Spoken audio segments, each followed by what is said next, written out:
जय श्री कृष्णा। आज हम कार्तिक महात्म्य में 11वें अध्याय और 12वें अध्याय का अध्ययन करेंगे। तो चलें सर्वप्रथम 11वें अध्याय में प्रवेश करते हैं, जिसमें एक समय जब समुद्र का पुत्र जलंधर अपनी स्त्री वृंदा के सहित असुरों से सम्मानित हो सभा में बैठा था, तभी गुरु शुक्राचार्य वहां पहुंचे, जिनके तेज से सब दिशाएं प्रकाशित हो गईं। तब गुरुजी को आता देखकर असुरों सहित सागर पुत्र ने उठकर बड़े आदर से उन्हें प्रणाम किया। तेजस्वी गुरुजी ने सबको आशीर्वाद दिया। फिर उनको एक दिव्य आसन पर बैठाकर सब दैत्य भी यथा स्थान पर बैठ गए और सागर पुत्र ने नम्रता से हाथ जोड़कर प्रश्न किया, हे गुरुजी, राहु का सिर किसने काटा था? आप हमें यह बतलावें। इस पर श्री शुक्राचार्य जी ने पुत्र हिरण्यकश्यपु और उनके धर्मात्मा पौत्र का परिचय देकर देवताओं और असुरों द्वारा समुद्र मंथन की संक्षेप में सब कथा कहकर यह बतलाया कि जब समुद्र से अमृत निकला तो उसे देवरूप बनाकर राहु भी पीने बैठ गया। इस पर इंद्र के पक्षपाती भगवान विष्णु ने राहु का सिर काट डाला। यह सुनने के साथ ही जलंधर के नेत्र लाल हो गए। उसने बड़ा क्रोध किया। फिर उसने अपने धस्मर नामक दूत को बुलाकर गुरु का कहा हुआ सब वृत्तांत सुनाया और आज्ञा दी, तुम शीघ्र ही इंद्रपुरी में जाकर इंद्र को मेरी शरण में लाओ। धस्मर जलंधर का बड़ा निपुण दूत था। वह शीघ्र ही इंद्र की सुधर्मा नामक सभा में जा पहुंचा और उसने जलंधर के शब्दों में कहा, हे देवताओं, तुमने समुद्र को क्यों मथा और मेरे पिता के सब रत्नों को क्यों ले आए? ऐसा करके तुमने अच्छा नहीं किया। यदि तुम अपना भला चाहते हो तो उन सब रत्नों सहित देवताओं को मेरी शरण में आना होगा, अन्यथा हे सुधर्म, मैं सत्य कहता हूँ कि तेरा राज्य ध्वंस कर दूंगा। इंद्र यह सुनकर बहुत विस्मित हुआ और कहने लगा, पहले सागर ने मेरे भय से सब पर्वतों को अपनी कुशी में क्यों स्थान दिया और मेरे शत्रु दैत्यों की क्यों रक्षा की? इसी कारण से मैंने उनके सब रत्न हरण कर लिए। मैं सत्य कहता हूँ कि मेरा द्रोही सुखी नहीं रह सकता। इंद्र की बात सुनकर वह दूत शीघ्र ही जलंधर के पास आया और सब बातें उसे कह सुनाई, जिनके सुनते ही वह दैत्य क्रोध के मारे अपने होठों को काटने लगा और देवताओं को जीतने के लिए अनेक अनेक उपाय प्रारंभ कर दिए। फिर तो सब दिशाओं तथा पातालों से करोड़ों राक्षस उसके पास आ पहुंचे। शुंभ निशुंभ सेनापतियों को साथ लेकर जलंधर इंद्र से युद्ध करने लगा। शीघ्र ही इंद्र के नंदन वन में अपनी विशाल सेना उतार दी। वीरों ने शंख ध्वनि और घोर गर्जना से इंद्रपुरी गूंज उठी। अमरावती छोड़ देवता उससे युद्ध करने चले।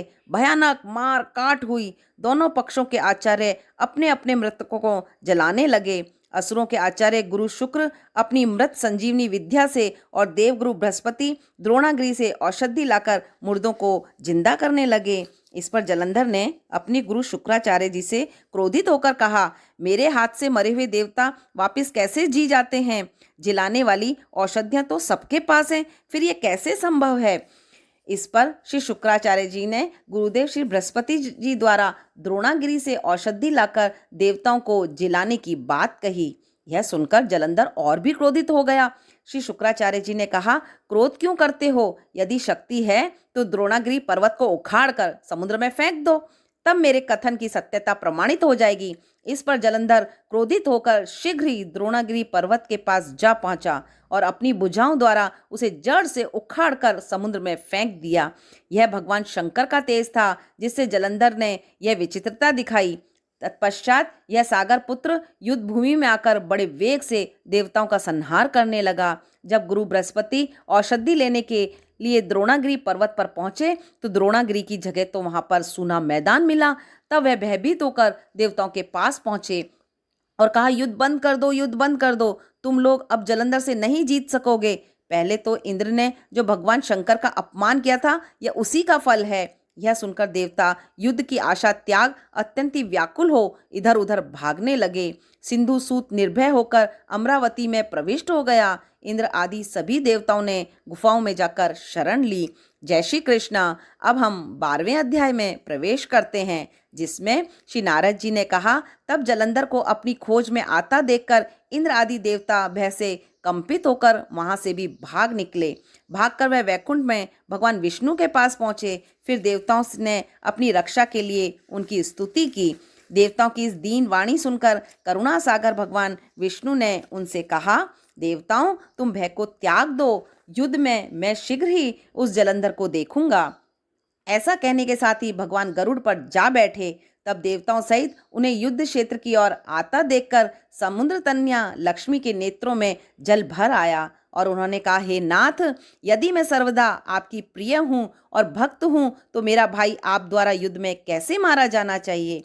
इस पर भगवान विष्णु ने कहा, यदि तुम्हारी ऐसी ही प्रीति है तो मैं उसे अपने हाथों से नहीं मारूंगा, परंतु युद्ध में तो जाऊंगा ही।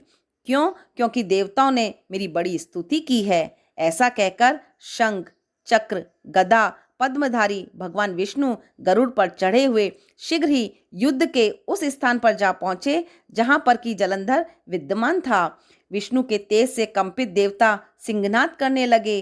फिर तो अरुण के अनुज गरुड़ के पंखों की प्रबल वायु से पीड़ित हो दैत्य इस प्रकार घूमने लगे जैसे आंधी से बादल आकाश में घूमते हैं। तब अपने वीर दैत्यों को पीड़ित होते देखकर जलंधर के क्रोध का ठिकाना ना रहा। उसने क्रोधित होकर भगवान विष्णु को अद्भुत वचन कहकर उन पर कठोरता से आक्रमण कर दिया। जय श्री कृष्णा। कल हम 13वें और 14वें अध्याय में प्रवेश करेंगे। जय श्री कृष्णा।